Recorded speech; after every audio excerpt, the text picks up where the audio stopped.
আসসালামু আলাইকুম। শুরু করছি চ্যানেল আই জনপদের খবর। সাথে আছি আমি আনিকা জাহিন। এখনকার এই সংবাদ আয়োজন একই সঙ্গে চ্যানেলের ইউটিউব চ্যানেল এবং চ্যানেলের ওটিটি প্ল্যাটফর্ম আইস্ক্রিনে লাইভ স্ট্রিম হচ্ছে।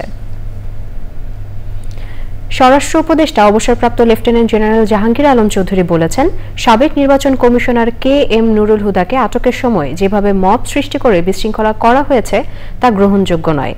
আইনশৃঙ্খলা বাহিনীর উপস্থিতিতে এ ধরনের ঘটনায় বাহিনীর কেউ জড়িত থাকলে তদন্ত করে আইনগত ব্যবস্থা নেওয়া হবে। গাজীপুরের মৌচাকে হর্টিকালচার সেন্টার পরিদর্শন শেষে তিনি আরও বলেন, সাবেক প্রধান নির্বাচন কমিশনার হাবিবুল আওয়াল গ্রেফতারের যে খবর প্রকাশ হয়েছে তা ঠিক নয়। তাকে এখনো গ্রেফতার করা হয়নি, তিনি আটক হয়েছেন।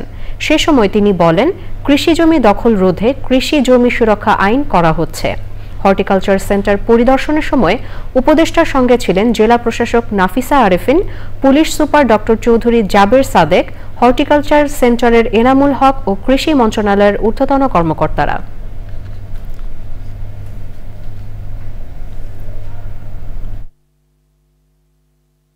অনেক সময় মিডিয়া বলতেছেন যে হাবিবুল আউয়াল ওই যে আগে চিফ ইলেকশন কমিশনার অ্যারেস্ট হয়েছে, ইনফ্যাক্ট এখন পর্যন্ত অ্যারেস্ট হয় নাই।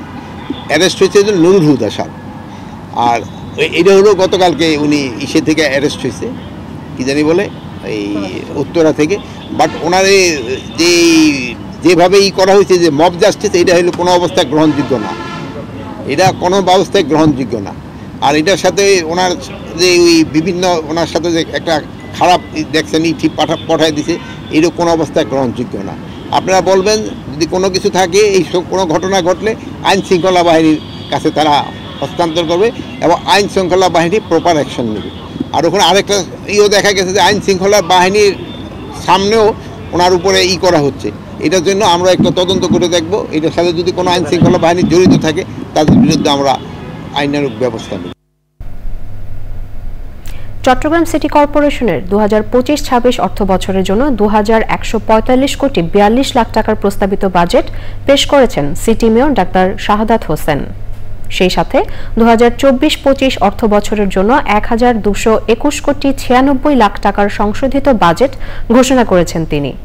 থিয়েটার ইনস্টিটিউট মিলনায়তনে প্রথমবারের মতো বাজেট ঘোষণা করে মেয়র শাহাদাত বলেন, বাজেটে প্রকৌশল খাত, সড়ক উন্নয়ন ও জলাবদ্ধতা নিরসন প্রকল্পে বেশি বরাদ্দ রাখা হয়েছে। তিনি জানান, চট্টগ্রাম বন্দর কর্তৃপক্ষ থেকে এবারই প্রথম পৌরকর বাবদ 140 কোটি টাকা আদায় সম্ভব হয়েছে। উন্নয়ন সহায়তা খাতে 65 কোটি 76 লাখ টাকা এবং বিশ্বব্যাংকের কোভিড-19 সহায়তা বাবদ প্রায় 60 কোটি টাকা ইতোমধ্যে পরিশোধ করা হয়েছে। জাইকার সহায়তায় আধুনিক বাজেট ও হিসাবরক্ষণ ব্যবস্থার মাধ্যমে অটোমেশন প্রক্রিয়া শুরু হয়েছে। বাজেট অধিবেশনে সভাপতিত্ব করেন চসিকের প্রধান নির্বাহী কর্মকর্তা শেখ মোহাম্মদ তৌহিদুল ইসলাম।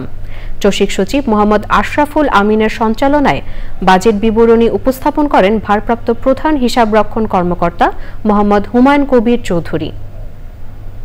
চট্টগ্রাম মহানগরকে পরিবেশগত, ক্লিন, গ্রিন, হেলদি ও সেফ সিটি, আধুনিক প্রযুক্তি সম্পন্ন, অর্থনৈতিকভাবে সমৃদ্ধ, বাসযোগ্য, নান্দনিক পর্যটন নগর প্রতিষ্ঠার দৃঢ় প্রতিজ্ঞা ব্যক্ত করে চট্টগ্রাম সিটি কর্পোরেশনের 2024-25 অর্থ বছরের 1221 কোটি 96 লক্ষ টাকার সংশোধিত বাজেট ও 2025-2026 অর্থ বছরের 2145 কোটি 42 লক্ষ টাকার প্রস্তাবিত বাজেট নগরবাসীর কাছে উপস্থাপন করছে। সিরাজগঞ্জে যুবলীগ নেতা গোলাম মোস্তফা হত্যা মামলায় একজনের মৃত্যুদণ্ড ও 4 জনের যাবজ্জীবন কারাদণ্ডের রায় দিয়েছেন আদালত। একই সাথে প্রত্যেককে অর্থদণ্ড দেওয়া হয়েছে। সিরাজগঞ্জে অতিরিক্ত জেলা ও দায়রা জজ আদালত 3 এর বিচারক মোহাম্মদ মাহবুবুর রহমান এ রায় দেন। মৃত্যুদণ্ডপ্রাপ্ত তারেকুল ইসলাম তারেক সদর উপজেলার রানীগ্রামের বাসিন্দা। যাবজ্জীবন সাজাপ্রাপ্তরা হল সেলিম রেজা, বাদল শেখ, নজরুল ইসলাম ও সাইদুল ইসলাম খান। মামলায় রাষ্ট্রপক্ষের আইনজীবী হামিদুল হক দুলাল জানান, 2018-র 3রা অক্টোবর ফজরের নামাজ শেষে বাড়ি ফেরার পথে পৌর এলাকার রানীগ্রামে 7 নম্বর ওয়ার্ড যুবলীগের সভাপতি গোলাম মোস্তফাকে ধারালো অস্ত্রের আঘাতে হত্যা করা হয়। ঘটনার পরদিন নিহতের স্ত্রী শিখা খাতুন বাদী হয়ে 27 জনের নাম উল্লেখ করে আরও 25 জনকে অজ্ঞাত আসামি করে সদর থানায় মামলা দায়ের করেন। দর্শক, এবারে প্রতিনিধিদের পাঠানো তথ্য ও ভিডিও চিত্র নিয়ে সুদীপ্তা মাহমুদের রিপোর্ট। নাগরিকদের এনআইডির তথ্য সুরক্ষায় সার্ভার স্টেশন স্থাপন করতে কুষ্টিয়ায় সম্ভাব্য স্থান পরিদর্শন করেছেন এনআইডির মহাপরিচালক হুমায়ুন কবির সহ একটি ঊর্ধ্বতন টিম। সে সময় তার সঙ্গে ছিলেন অতিরিক্ত জেলা প্রশাসক, সিনিয়র জেলা নির্বাচন কর্মকর্তা ও অন্যরা। ঢাকা বিশ্ববিদ্যালয়ে ভর্তি ইচ্ছুক চাঁদপুরের 3 শিক্ষার্থীকে আর্থিক সহায়তা দিয়েছেন জেলা প্রশাসক মোহাম্মদ মহসিন উদ্দিন। শিক্ষার্থী সুমাইয়া আফরোজ, সিনহা আক্তার ও রাশিদুল ইসলামের হাতে নগদ 65,000 টাকা তুলে দেন জেলা প্রশাসক।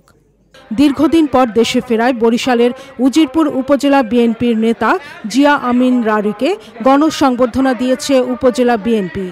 সংবর্ধনা অনুষ্ঠানে বামরাইল ইউনিয়ন বিএনপির সভাপতি মোয়াজ্জেম হোসেনের সভাপতিত্বে বক্তৃতা করেন বিএনপির স্থানীয় অঙ্গ ও সহযোগী সংগঠনের নেতাকর্মীরা।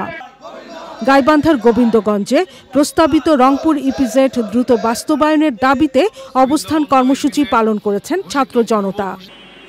সরকারের প্রতিশ্রুতি অনুযায়ী জুলাই ঘোষণাপত্র ও জুলাই সনদের দাবিতে ঝিনাইদহে সংবাদ সম্মেলন করেছে জুলাই যোদ্ধা সংসদ জেলা শাখা।